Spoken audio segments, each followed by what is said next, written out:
Welcome to video number 2. In yesterday's video, I asked you to consider strategy change, okay? Modifying your strategy. I'm not asking you to make this decision today, but you have to understand that your strategy that you currently have got you to where you are, okay? And the first thing about strategy is you have to determine what winning is, right? Where is it that you want to go? And ask yourself an honest question. Can my strategy get me there? And one of the questions I always ask when I talk to company owners is if they have an MBA, okay? Because I know for a fact that almost every MBA program talks about Michael Porter, who's the godfather of strategy. And Michael Porter has this thing called the 5 forces, all right? The 5 competitive forces that every company competes against for profit. Now let's talk about these 5 forces. In some industries, rivals are the premier competitor. In some, it's the negotiating power of buyers. In some, it's alternates.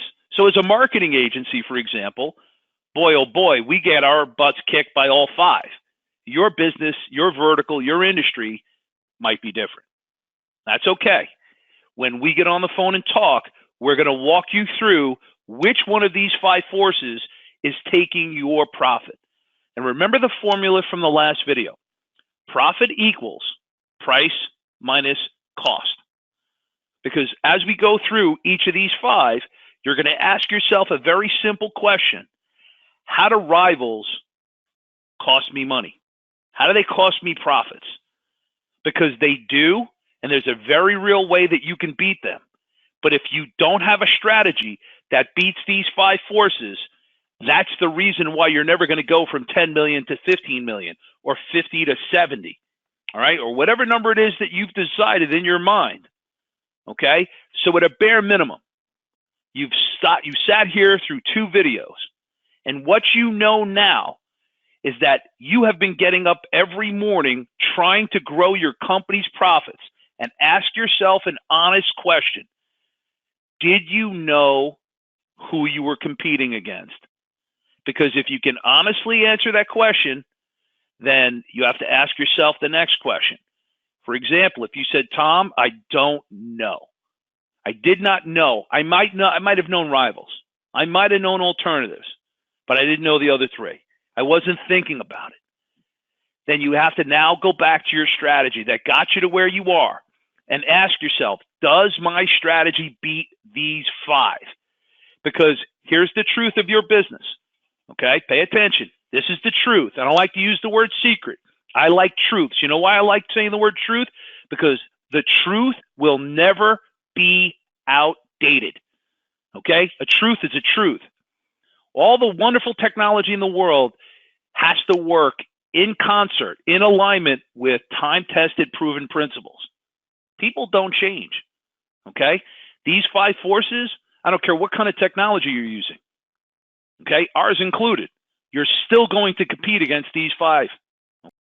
Every industry is different. So, for example, in automotive, they compete against other dealerships. They really don't have a lot of alternatives. The vast majority of the profits they lose to rivals. So as we go through this, remember the formula. Profits, your profits, is equal to price minus cost. How do rivals affect your profits? If a rivalry is intense, your company competes away those profits, okay, by passing it on to buyers in the form of lower prices. If profit equals price minus cost, lower prices means lower profits, okay? Or you're going to have to give away more value and therefore increasing your cost. So go back to the formula. Profits equal price minus cost. If costs go up, profits go down. So does your strategy effectively beat rivals? So let me tell you how we do it, okay? As an example, all right? Here's how we beat rivals. Number 1, first and foremost, we can track prospects on a daily basis in real time and we can identify those prospects that are actively pursuing a purchase of what you sell. All right, they're actively pursuing the outcome that you sell. All right, and we can find them first before a rival. And again, as I said in yesterday's video, if you're first, then you can frame the idea about what a solution should look like. You can control the perspective, you can define what value needs to be, and you can set the buying criteria. And then everything that comes after you has to come first. Now, in tomorrow's video, I'm going to tell you about the two things, okay? At the moment, the precise moment when a prospect is ready to say yes, you as a company, to be the person that receives that yes, has to have two things, okay? So in tomorrow's video, I'm going to show you how and what those two things are and how to get them. When you are first, you have the ability to control perspective. Number two, we provide the data in the form of ownership, the targeting in the form of ownership, right? If you own and control it, that means then you could start having conversations with prospects. We don't ever recommend ad campaigns, all right? People don't buy from websites. People don't buy from companies. People buy from people. You have to think in terms of a relationship. You build that relationship before you sell.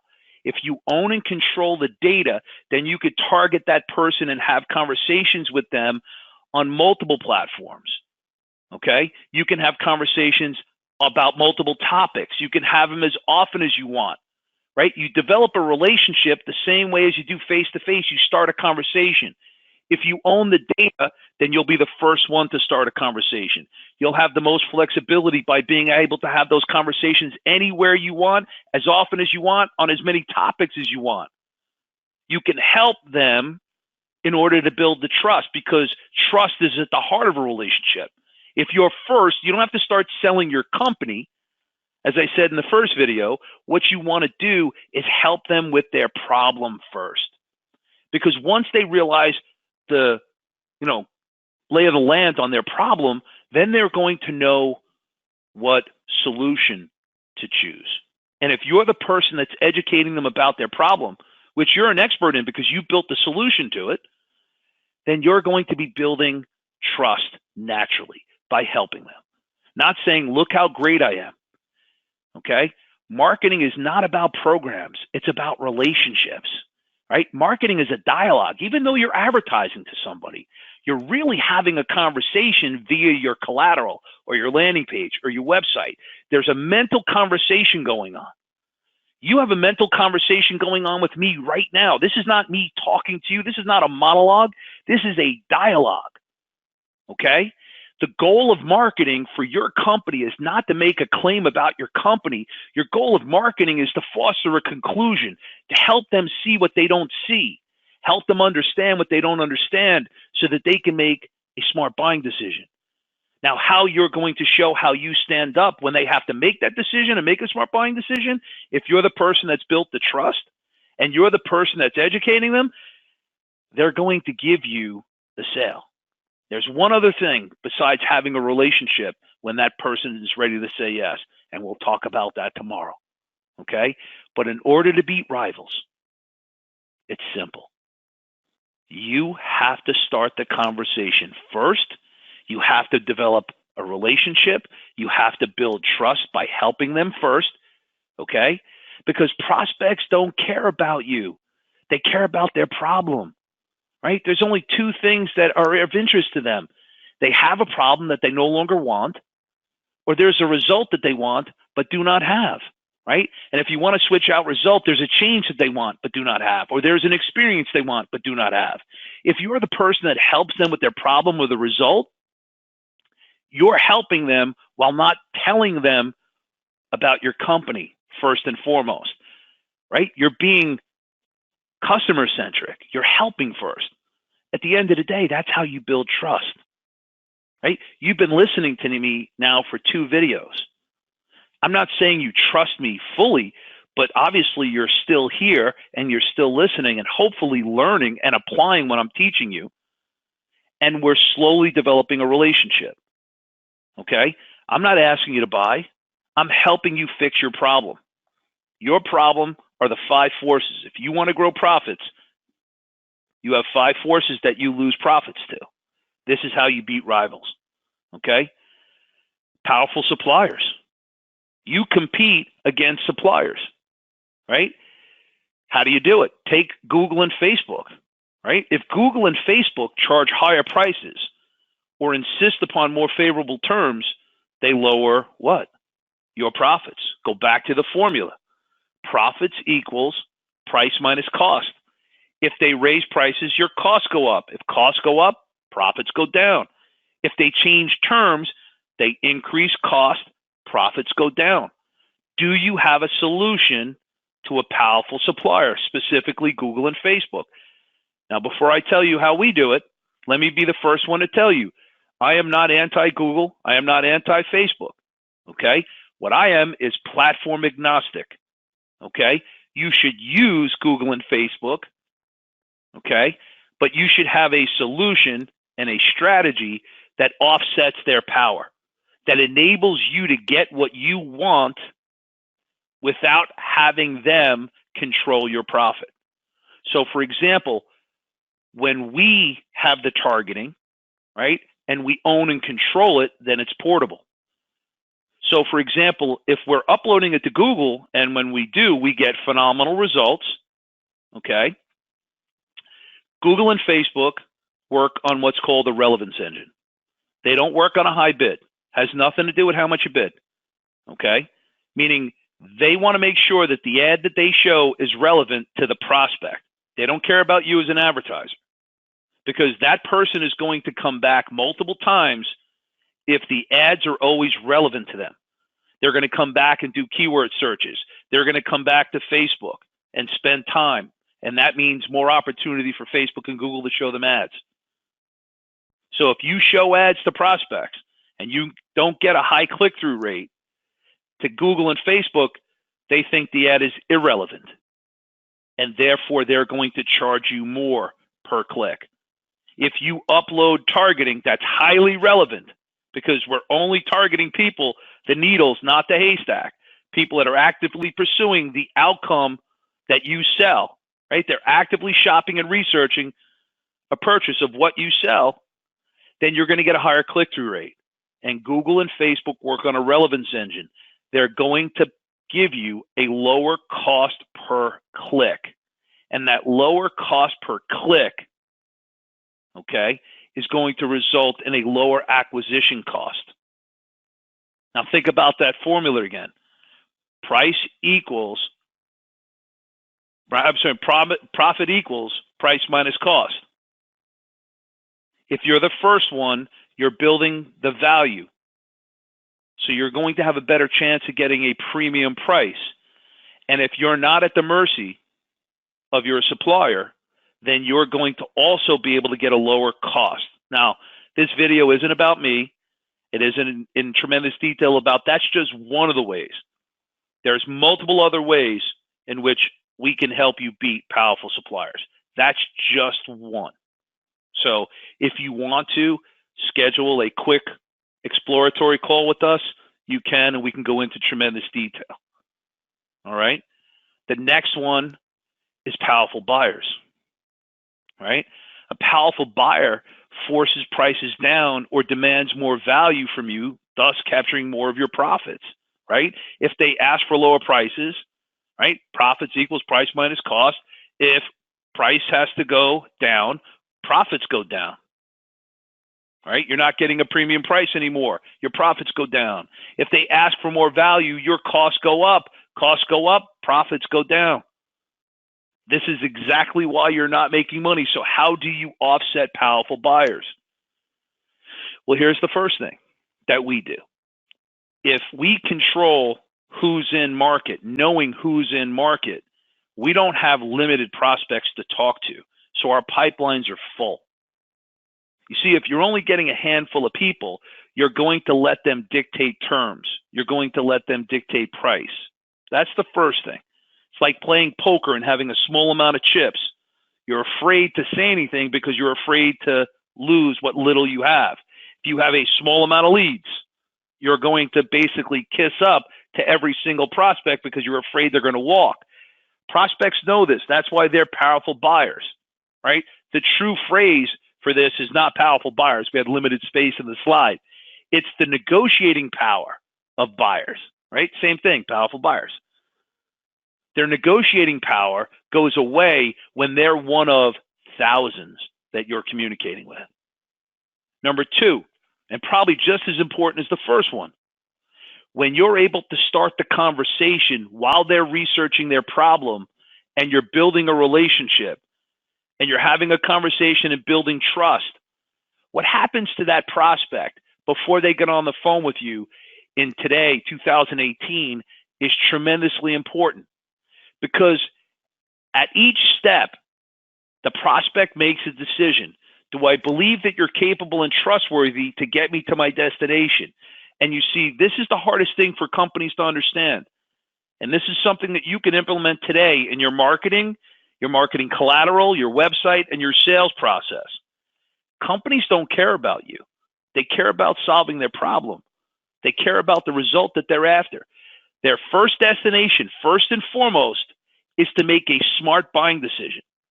Okay? It's human nature, right? Human nature demands, as a buyer, that you always want to make the best decision possible. Nobody wakes up in the morning and goes, oh man, I hope I get screwed today financially, right? They wake up, people want to get something for their money. They want to make a smart purchase. That's why they research before they just buy, right? These are not simple purchases. We're not talking about the speed rack at the supermarket and buying a pack of gum. We're talking about a complex sale. We're talking about things that have ramifications. So they have to take their time. Now, in that window of your sales cycle, there's the beginning, the middle, and the end. You have to meet them first and foremost where they are, and that is in the research stage. That is in the research stage of their problem. It's very important if you can understand where they are, because that dictates how you communicate to them. If I were to meet a woman in a bar and I walked up to her and I said, would you marry me? And I could be the greatest guy in the world, the best looking guy, and I'm both of those things. She's still going to say no. Why? Because she doesn't know me. She doesn't know if she can trust me. She doesn't know if I have any value, any redeeming qualities. I don't know squat about her. So there's no way that she can make a decision like that. I have to meet her where she is. And where she is I'd like to meet a nice person. And let's take it from there. That's where they are. And where they want to go is they want to be with someone who's a good person, right? They want to maybe be in a relationship with someone who's loving and caring and can help fulfill, be fulfilling, right? Whatever a good relationship is, everybody has their own definition of that. Those would be my three, all right? For you as a business, you have to meet them where they are. And where they are in the beginning is they want to make a smart buying decision. They want to make a smart buying decision about their problem. So for them, they want to research this. They want to get an idea. The same way you're on a video for this many, minutes, because you want to make a smart buying decision. You want to get a result that you don't have. That's why you're listening to me right now. Okay? Threat of entry. I'm sure that there are plenty of companies that are getting into your business every day. And new companies mean new rivals. New companies mean new alternatives. Okay? What is the entry barrier to protect your industry from newcomers? Because they add new capacity, right? They offer extra products that compete against yours. All right? And more companies sprout up every day. And the same thing with substitutes. Now, I can tell you in the marketing field, there's tons of alternatives. Tons, right? You don't have to just hire me. There's all sorts of things you could potentially do. Now, obviously, we think there's an advantage to us over all these other things, but it goes back to what I was just saying. If we're not communicating to you the value of what we do, then how can you measure us against an alternative? I'm sure in your industry, right, in your vertical, there are products and services that meet the same basic need as your company provides. And what those companies do is they rob your profits. Okay? When you're communicating, with prospects. You have to be able to help them. And at the same time, demonstrate how your value proposition stacks up against. One of the biggest problems I see from companies is that they do not know how to identify their value proposition. Okay? And they do not know how to express an effective value proposition. And the value proposition you offer answers the question, if I'm your ideal prospect, why should I buy from you? The center of appeal is want. So tell me why somebody should buy from you, okay? And it has to be something that they want. Now, if we know that they're looking to solve a problem, or if they know that they're looking to get a result, you can't say something like, we care about our clients. Yes, that's appealing, but that's not something they want. If my hair is on fire and you do a good job of getting there on time, but not very good at actually putting the hair out, well, does it really matter that you're expeditious in arrival?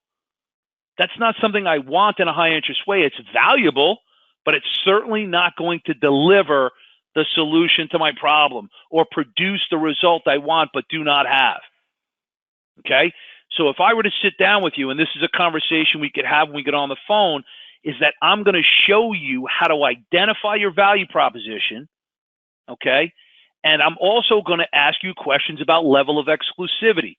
The greater the appeal, the greater the want, meaning the more they want it, right? They want it in a high interest way, and the greater the exclusivity, they can only get it from you, that overlap is a powerful only factor, right? So you sell your only factors as a way to answer the question, if I am your ideal prospect, why should I buy from you?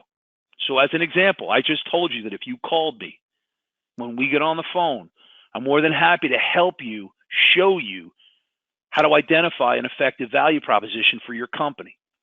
And then I'm going to show you how to express it, because there's very simple things you can do. I'm going to give you two right now, okay?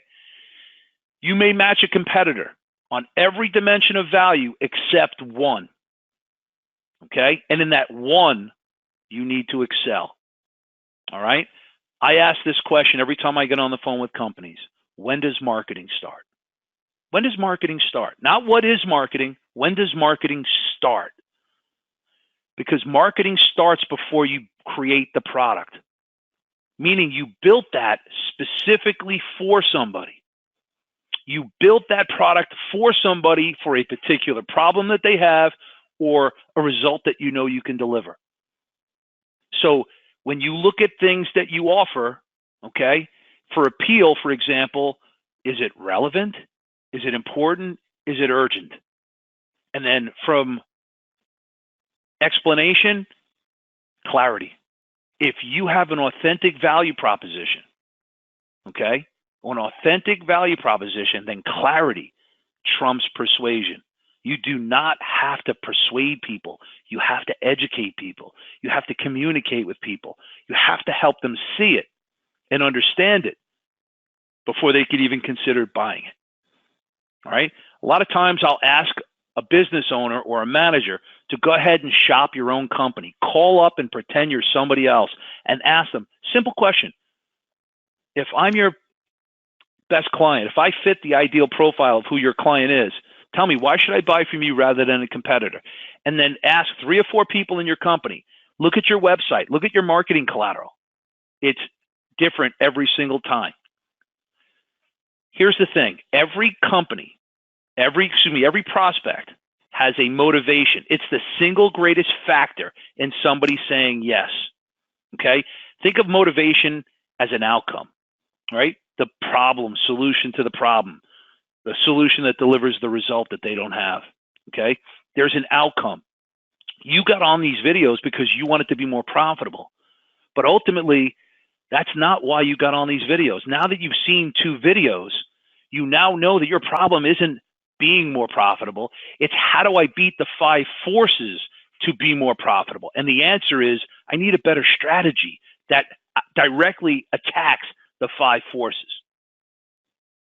In the next video, I'm going to tell you where all sales start. In 2018, The sale starts long before they pick up the phone and get on the phone with you. Okay? The sale starts way before, and you need to meet them there. And I'm going to show you where there is.